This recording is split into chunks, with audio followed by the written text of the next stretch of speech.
Hi అండి. అందరికీ నమస్కారం. అందరూ ఎలా ఉన్నారు? మరణించినప్పుడు మన ఆత్మ ఎక్కడికి వెళ్తుంది? స్వర్గానికా లేదా నరకానికా? మనం జీవించేటప్పుడు మన కర్మలు ఏ విధంగా ఉంటాయి? ఈ ప్రశ్నలు మీకు కూడా ఉంటాయా? వీటన్నిటికీ సమాధానం గరుడ పురాణంలో దొరుకుతుంది. ఈ పురాణం మనం చేసిన కర్మలు, చనిపోయిన తర్వాత ఆత్మ ఎలా ప్రయాణిస్తుందో, స్వర్గం, నరకం, పితృలోకం గురించి అనేక ఆసక్తికరమైన విషయాలను తెలియజేస్తుంది. వీటన్నిటికీ సమాధానం తెలుసుకోవాలనుకుంటే వీడియో స్కిప్ చేయకుండా చివరి వరకు చూడండి. గరుడ పురాణం మన చిన్నప్పుడు మంచి పనులు చేస్తే స్వర్గానికి వెళ్తామని, చెడు పనులు చేస్తే నరకానికి వెళ్లాల్సి వస్తుందని మన పెద్దలు చెప్తూ ఉండేవారు కదా. అయితే ఆ స్వర్గం నరక లోకాల గురించి గరుడ పురాణంలో అనేక విషయాలు చెప్పబడ్డాయి. హిందూ సనాతన ధర్మంలో గరుడ పురాణం మహాపురాణంగా పరిగణించబడింది.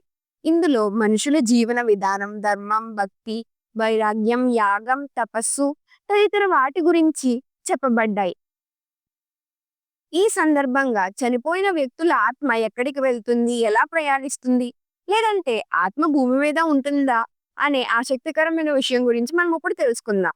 గరుడ పురాణంలో మనం చేసిన కర్మలు, స్వర్గం, నరకానికి వెళ్లే దారుల గురించి చెప్పబడింది. మనం జీవించినప్పుడు చనిపోయిన తర్వాత ఏం జరుగుతుందో స్పష్టంగా చెప్పబడింది.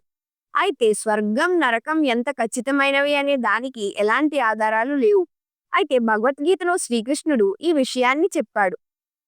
ఆత్మ అనేది ఎప్పటికీ అంతం కాదు. ఒక వ్యక్తి పాత బట్టలు మార్చుకుని ఏ విధంగా అయితే కొత్త బట్టలు వేసుకుంటాడో, అలాగే ఆత్మ కూడా తన శరీరాన్ని మాత్రమే మారుస్తుంది. 5 మూలకాలతో తయారైన శరీరానికి మాత్రమే మరణం సంభవిస్తుందని శ్రీకృష్ణుడు భగవద్గీతలో స్పష్టం చేశాడు. గరుడ పురాణం ప్రకారం చనిపోయిన తర్వాత ఆత్మ కాసేపు భూమి మీదే ఉంటుందండి. తన వాళ్ళను చూసి వారితో కాసేపు గడపాలని ఆశిస్తుంది, కానీ తిరిగి శరీరంలోకి ప్రవేశించలేదు. ఈలోపే యమదూతలు వచ్చి ఆత్మను యమలోకానికి తీసుకెళ్తారు. అక్కడ వారు చేసిన కర్మలను బట్టి ఫలితాలు వస్తాయి. ఆ తరువాత యమలోకంలో ఏం జరుగుతుంది అంటే, అది చేసిన మంచి చెడు పనులను చూపుతారు. ఆ తర్వాత 12 రోజుల పాటు ఆత్మ తన కుటుంబ సభ్యుల మధ్య గడుపుతుంది. ఆ తర్వాత మళ్ళీ తిరిగి యమలోకానికి వెళ్ళాలి. అలా వెళ్ళే దారిలో 3 భిన్నమైన మార్గాలు కనిపిస్తాయి. అందులో ఒకటి స్వర్గం, 2 నరకం, 3 పితృలోకం. ఎవరైతే బతికి ఉన్నప్పుడు ఏ ఏ పనులు చేసింటారో వాటికి ఆధారంగా వాటిని ఏ మార్గంలో పంపాలనేది నిర్ణయించబడుతుంది. గరుడ పురాణం ప్రకారం భక్తి శ్రద్ధలు ఉన్నవారంతా విష్ణులోకాన్ని సందర్శిస్తారు. ఎవరైతే భూలోకంలో మంచి పనులు చేసి మరణిస్తారో వారిని విష్ణువు దూతలు వచ్చి విష్ణువు నివసించే వైకుంఠ లోపలికి తీసుకెళ్తారు. యమదూతలు ఒక్క రోజులో సుమారు 1600 కిలోమీటర్ల దూరం ప్రయాణిస్తారు.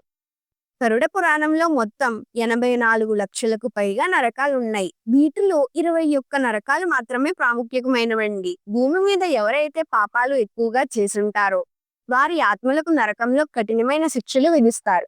తమ మతానికి విరుద్ధంగా వ్యవహరించే వ్యక్తుల ఆత్మలు కూడా నరకలోకానికే వెళ్తాయి.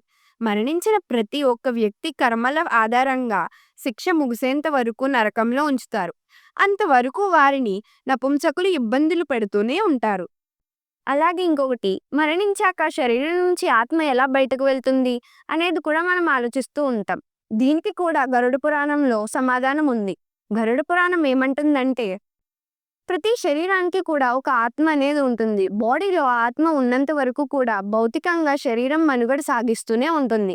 ఒక్కసారి ఆ ఆత్మ బాడీ వదిలి వెళ్ళిందంటే ఆ భౌతిక కాయం యాక్టివ్గా ఉండదు. అందుకే ప్రతి శరీరానికి ఆత్మ అనేది మూలాధారం. అయితే మరణించే సమయంలో చాలా మందిలో కొన్ని రకాల భౌతికపరమైన, ప్రవర్తనాపరమైన మార్పులు చూస్తూ ఉంటాం కదా. మరణం సంభవించే 72 గంటల ముందు నుంచే ముఖ కవలికల్లో మార్పులు మొదలవుతూ ఉంటాయి. అయితే శరీరం నుంచి ఆత్మ ఏ విధంగా వదిలి వెళ్తుందనేది చాలా మందికి తెలియదు. ఈ ప్రాసెస్ ఎలా ఉంటుందనేది గరుడ పురాణంలో స్పష్టంగా చెప్పబడి ఉంది. పుట్టిన వారికి మరణం తప్పదు, మరణించిన వారికి జన్మము తప్పదు. అనివార్యమగు ఇట్టి విషయము పట్ట శోకింపదగదు అని భగవద్గీతలో శ్రీకృష్ణుడు అర్జునుడికి ఉపదేశించాడు కదా. గరుడ పురాణం సైతం కూడా ఇదే చెప్తుంది. పుట్టిన వారికి ఏదో ఒక రోజున మరణించక తప్పదు. అయితే బతికినన్ని రోజులు ప్రకృతికి కట్టుబడి ధర్మబద్ధంగా జీవించామా లేదా అన్నది చాలా ముఖ్యం. ప్రకృతికి నష్టం కలిగించకుండా, స్వలాభం చూసుకోకుండా ఇతరులకు సాయం చేయడం వంటి పుణ్య కార్యాలు చేసిన వారు స్వర్గానికి వెళ్తారని గరుడ పురాణం స్పష్టం చేస్తుంది. స్వార్థం, లోభంతో బతికిన వారిని యమదూతలు నరకానికి తీసుకువెళ్తారట. అయితే శరీరం నుంచి ఆత్మ విడిచే సమయంలో ఈ రెండు లోకాల ద్వారాలు తెరుచుకుంటాయి. పుణ్య కార్యాలు చేపట్టి జీవిత పరమార్థాన్ని సాధించిన వారికి త్వరగా విముక్తి లభిస్తుంది. శరీరం నుంచి ఆత్మ విడిచి వెళ్ళేటప్పుడు కూడా ఎలాంటి శారీరక, మానసిక బాధలు ఉండవు. మూలాధార చక్రం, తల భాగాల నుంచి ఆత్మ బయటకు వెళ్తుంది. అందుకే చాలా మంది నోరు తెరిచి, కళ్ళు తెరిచి ప్రాణాలు విడుస్తారు.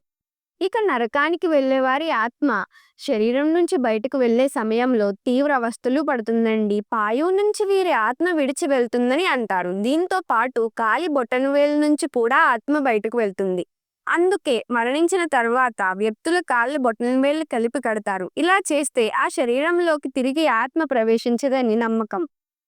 మానవ జన్మ పరమార్థం విముక్తి పొందడమని చెప్తూ ఉంటారు. మానవ ఆత్మ ఏర్పరచుకున్న అన్ని రకాల బంధాల నుంచి స్వేచ్ఛగా విడిపోవడమే విముక్తి. తలలో నుంచి ఆత్మ బయటకు వెళ్తే వారికి విముక్తి లభిస్తుందని పురాణాలు చెబుతున్నాయి.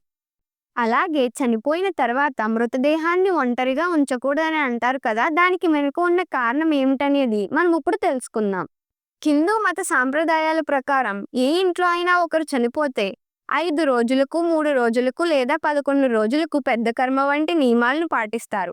అదే విధంగా సూర్యాస్తమయం తర్వాత దహన సంస్కారాలు అస్సలు నిర్వహించరు. అందుకే రాత్రి వేళలో చనిపోయిన వారి శరీరం ఇంటి దగ్గరే ఉంచుతారు.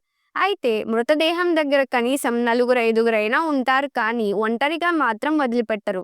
ఎందుకని ఈ ఆచారాలను పాటిస్తారు? ఒకవేళ మృతదేహాన్ని ఒంటరిగా వదిలిపెడితే ఏం జరుగుతుందని ఆసక్తికరమైన విషయం తెలుసుకుందాం.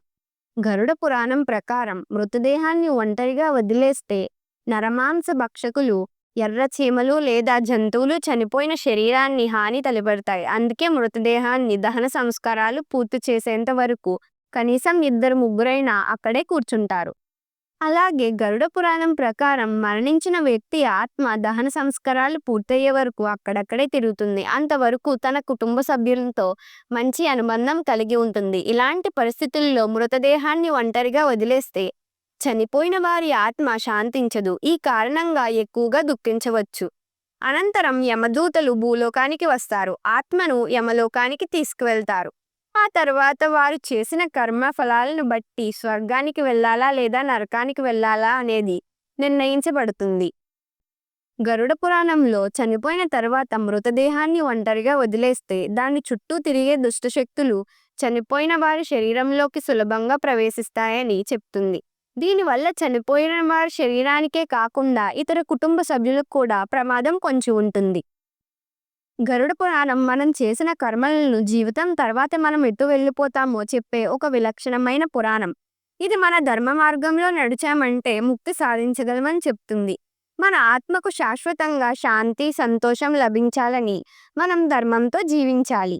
ఈ వీడియో మీకు నచ్చినట్టయితే లైక్ చేసి షేర్ చేయండి. ఇక మరిన్ని ఆసక్తికరమైన మరియు సనాతన ధర్మ వీడియోల కోసం మా ఛానల్ను సబ్స్క్రైబ్ చేసుకోవడం మర్చిపోవద్దు. పక్కనే ఉన్న బెల్ ఐకాన్ క్లిక్ చేసి ప్రతి వీడియోకి నోటిఫికేషన్ పొందండి. జై శ్రీరామ్.